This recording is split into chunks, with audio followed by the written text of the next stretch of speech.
पाक ऑक्युपाइड कश्मीर में आज जो अत्याचार का बबूल बो रहा है,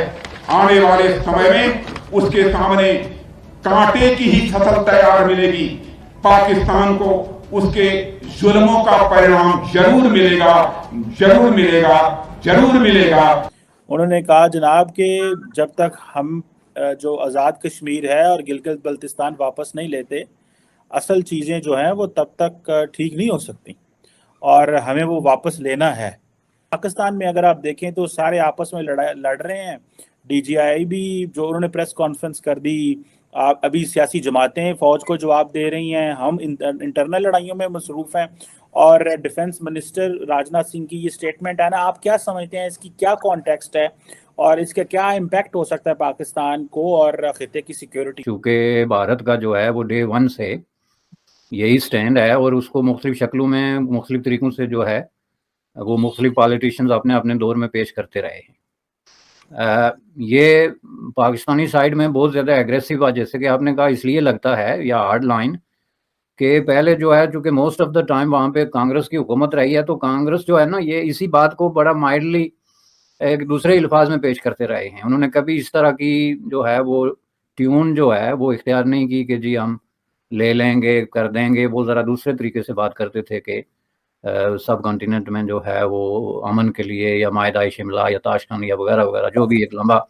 प्रोसेस था। लेकिन जब से जो है वो ये सिलसिला बीजेपी के हाथ में है और उनके इर्द गिर्द जो लोग उनके इर्द गिर्द जमा हैं जो इस पावर पॉलिटिक्स में,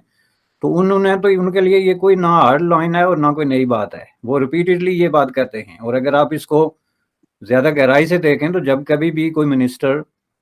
जम्मू कश्मीर में जाता है या जम्मू कश्मीर के हवाले से कोई डिस्कशन होती है, तो उसमें ये फ्रीक्वेंटली जो है वो यूज्ड स्टेटमेंट है कि जी हम गिलगित बल्तिस्तान और आज़ाद कश्मीर, जिसको वो POK कहते हैं, पाकिस्तानी ऑक्युपाइड कश्मीर, और जिसको कुछ लोग पाकिस्तानी एडमिनिस्ट्रेटेड कश्मीर कहते हैं, ये हम उसको वापस लेंगे। तो अब मैं समझता हूँ कि ये ऐसे मौके पे जो ये स्टेटमेंट आई है ये बड़ी इम्पॉर्टेंट है कि ये चूँकि एक ऐसी सिचुएशन है कि पाकिस्तान के अंदर एक बहुत बड़ी हलचल मची हुई है और पाकिस्तान में इटसेल्फ जो है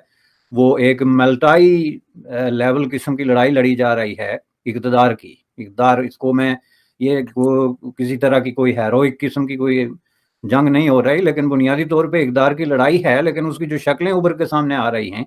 वो ये दिखा रही हैं कि ये काफ़ी एक ख़तरनाक मोड़ जो है वो इख्तियार कर रही है। तो उस वक्त आप ज़रा ये देखें कि ये इस तरह की जो स्टेटमेंट है वो जो भारत के लीडर्स हैं वो अपने अवाम को रीअश्योर करते हैं कि वी आर फोकस्ड एंड हमने जो है वो अपनी चीज़ों पे नज़र रखी हुई है और हम किसी तरीके से भी इससे हटने के लिए तैयार नहीं। मेरे नज़दीक जहाँ तक इंडियन पॉइंट ऑफ व्यू है उसमें ये स्टेटमेंट जो है इसमें कोई चीज़ नई नहीं, लेकिन जो चीज़ नई है और मैं आपको यहाँ पॉइंट आउट करना चाहता हूँ वो रिएक्शन फ्रॉम पाकिस्तान है। कि पहली बात यह है कि आप देखेंगे पाकिस्तान की तरफ से इस पर रिएक्शन आएगा ही नहीं। उसकी वजह यह है कि जैसा कि मैंने पहले अर्ज किया कि पाकिस्तान के अंदर जो इंटरनल कॉन्फ्लिक्ट है, पावर पॉलिटिक्स की जो जंग जारी है, वो एक ऐसी शक्ल इख्तियार कर गई है कि उनको पता ही नहीं है कि मुमकिन है अगर भारत आके ये इलाके ले भी जाए तो बाद में पता चले उनको, चूँकि उन्होंने तो एक वो जो है आई बाल टू आई बाल जिसको आप कहते हैं वो खड़े हैं एक दूसरे के खिलाफ। जिस तरह के दुश्मन तो बिल्कुल जो है वो सरहदें क्रॉस करके उनके आगे आके खड़ा हो गया, तो वो फोकस है। तो इन हालात में आप ये देखें कि पहली बात यह है कि जो उन्होंने रेफरेंस दिया है कि जो 5 अगस्त 2019 का जो प्रोसेस था वो कंप्लीट ही ऐसे होता है। और ये मैंने जैसा कि पहले कहा कि भारत की एक लॉन्ग स्टैंडिंग किस्म की स्टेटमेंट है कि पूरा state of Jammu and Kashmir हमारा है। और उसकी दलील वो ये देते हैं कि जो इंस्ट्रूमेंट ऑफ एक्सेशन हमने साइन किया था महाराजा हरि सिंह के साथ, जो कि रूलर था जम्मू कश्मीर का, उसने कुछ इलाके लिख के नहीं दिए थे, उसने पूरी state of Jammu and Kashmir का एक्सेशन किया था भारत के साथ, जो बाद में कुछ लोगों ने कुछ इलाकों पे कब्जा कर लिया जो हमारे इलाके हैं और वो इलीगल है। अब ये तो एक आप इसका लीगल, ज्यूरिडिक, इंटरनेशनल, प्रैग्मेटिक किसी पहलू से भी देखेंगे तो उनका एक स्टैंड है जिसमें कंसिस्टेंसी है,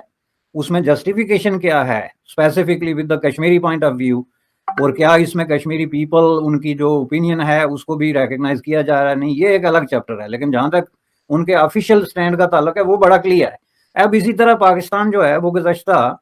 70 साल से उसके जवाब में जवाब गज़ल जिसको आप कहते हैं के तौर पे कहता है जी रियासत जम्मू कश्मीर का हक़ खुद इरादियत और अवाम की मर्जी से हल होगा और रेफरेंडम कराएं। लेकिन 5 अगस्त के बाद उनका ये भी जो है वो सिलसिला जो है वो बंद हो गया। वो जो स्टेटमेंट्स देते थे वो नहीं दे रहे हैं। और ये इस चीज़ की आप ज़ाहिर है एक बहुत ही क्लियर बात है कि पाकिस्तान जो है वो सरेंडर कर चुका है ऑन कश्मीर इशू पे, कंप्लीटली सरेंडर मैं इसको कहूँगा, चूँकि जब आप मिलिटरीली लड़ने के लिए तैयार नहीं, पॉलिटिकली उसको टेकअप करने के लिए तैयार नहीं, डिप्लोमेटिकली आपने सरेंडर कर दिया, नो एम्बेसी, नो आपके वो जितने आपने आउटपोस्ट खोली हुई थी इंटरनेशनली कश्मीर इशू पे प्रोपोगंडे के लिए, वो सारे खामोश हैं, मिस्टीरियसली साइलेंट, ना कोई स्टेटमेंट आती है। आपने जो सेंटर खोले हुए थे जगह जगह मुख्तलिफ प्रॉक्सी सेंटर में उनको कहूँगा कश्मीर के नाम पे, वो लोग बेरोजगार हो गए हैं और वो दूसरे धंधों में, किसी ने रेस्टोरेंट खोला हुआ है, कोई कुछ कर रहा है। तो ये चीज़ें शो करती है कि you have completely surrendered on the issue. अब इसको सरेंडर करके तो चुपके से निकल जाना जो है उसकी गुंजाइश नहीं है। मैं ये समझता हूँ कि अब पाकिस्तान को सामने आना चाहिए और आके इस मसले का हल पेश करना चाहिए कि भाई ठीक है, अगर हमने सरेंडर कर दिया तो कर दिया, इन शराइत पे कर दिया और ये चीज़ आगे, या अगर हमने नहीं किया तो ये फार्मूला है हमारे पास। ये जो मिस्टीरियस किस्म की खामोशी इख्तियार करना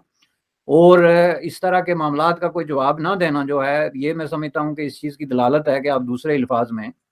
जो है वो एग्री कर रहे हैं, वो राजनाथ सिंह हो या उससे पहले जो डिफरेंट मिनिस्टर्स हैं। तो मैं इसको ये कहूँगा कि तीसरी चीज़ जो बड़ी इंपॉर्टेंट है कि जहाँ तक भारत की तरफ से ऐसे बयान का ताल्लुक है,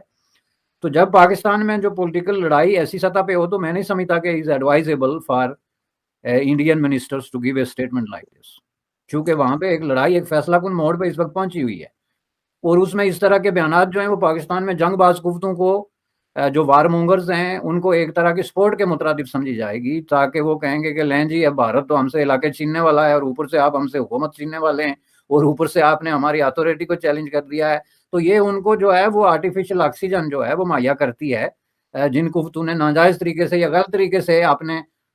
जो है वो इख्तियारात में इजाफा किया हुआ है या जो भी उन्होंने सिचुएशन कायम कर रखी है। तो ये इस हिसाब से मैं इसको देखता हूँ कि इसके बड़े मल्टीपल किस्म के जो है पहलू हैं। बिल्कुल सही कह रहे हैं आपके, इसके मल्टीपल किस्म के पहलू हैं। तो ब्रिसब यहाँ पे एक मैं ये पाकिस्तानी कॉन्टेक्स्ट भी आपके सामने रखना चाहता हूँ, जिस तरह आज एक हुई, इस पे भी थोड़ी रोशनी डालें कि ये जो आज DGISI की और DGISPR की जो प्रेस कॉन्फ्रेंस है, आप क्या समझते हैं इसने पाकिस्तान की, क्योंकि ये DGISI पहली दफ़ा पाकिस्तान की तारीख में कभी मीडिया पे आए हैं और इस तरह आकर उन्होंने बात की है, आप क्या समझते हैं इसकी क्या रिपोकशंस हो सकते हैं पाकिस्तान की सिक्योरिटी के हवाले से, और वो जो फॉल्ट लाइंस पाकिस्तान के अंदर एग्जिस्ट करती थी क्या उनको मजीद तक़वियत मिली है? आप क्या समझते हैं कि पाकिस्तान मजीद एक्सपोज हुआ है, वल्नरेबल हुआ है इन चीज़ों से, कि हमें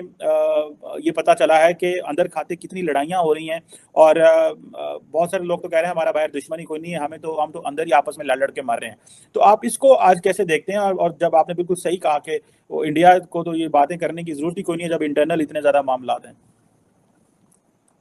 नहीं, ये बात आपकी बिल्कुल सही है जनाब कि ये जो है ना, ये सिर्फ पाकिस्तान के एक्सपोज होने की बात नहीं, बल्कि ये बुरे तरीके से शेक अप होना जिसको आप कहते हैं, कि जब आपकी जो है वो तर्जमान एस्टेब्लिशमेंट के या फौज के या जो भी मिलिट्री स्पोक्स पर्सन है वो इस तरह की वर्शन लेके तो प्रेस कॉन्फ्रेंसें करना शुरू हो जाएं, तो मैं समझता हूँ कि ये जो है ना, ये सारा ड्रामा जो गुज़श्ता 50 साल से चल रहा है ये उसका क्लाइमैक्स है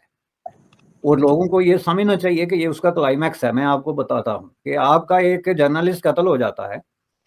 उसमें कोई क्रिमिनल इन्वेस्टिगेशन नहीं हुई, कोई अभी टीम कर नहीं हुई, कोई इवन जो है कंक्लूडिंग किस्म की रिपोर्ट खुद कीनियन अथॉरिटीज़ या पुलिस की तरफ से नहीं आई, तो आपके तर्जमान साहब बैठ गए प्रेस कॉन्फ्रेंस लेके कि जनाब ये केस नहीं बल्कि ये केस था, इसे केस ऑफ मिस्टेकन आइडेंटिटी।